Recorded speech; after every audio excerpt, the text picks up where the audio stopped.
آدمی با دل پر امیدش رو به درگاه خدا میاره.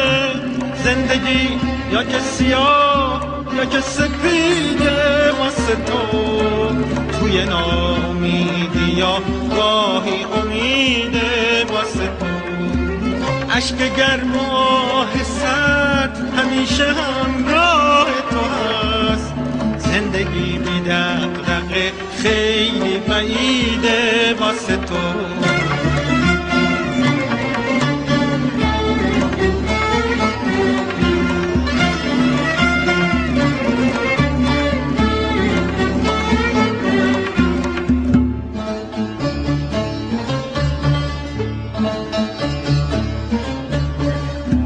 آدمی به خوب و بد همیشه عادت میکنه.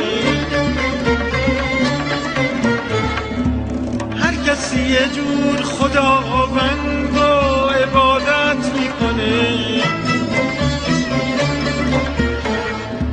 یکی بخشش میکنه جونشو با عزت نفس، دیگری برای یه لقمه نون شکایت میکنه.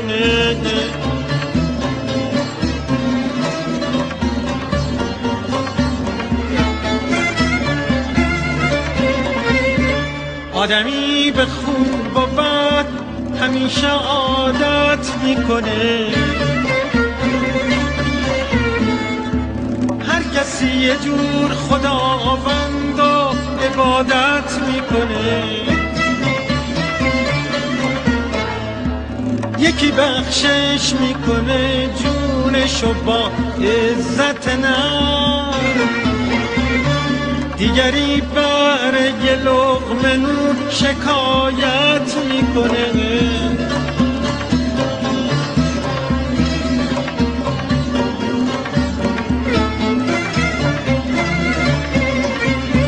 آدم ها رنگ و وارنگی، زندگی شهر فرنگی.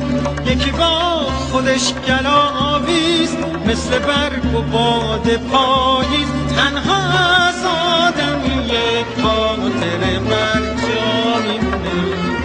از گذشته عمر ما فقط یه رویا میمونه.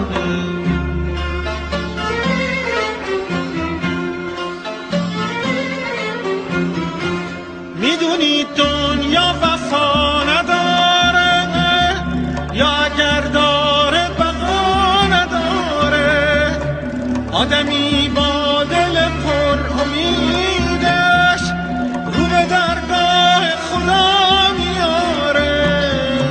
زندگی یا که سیاه یا که سپیده واسه تو، توی ناامیدی یا گاهی امیده واسه تو.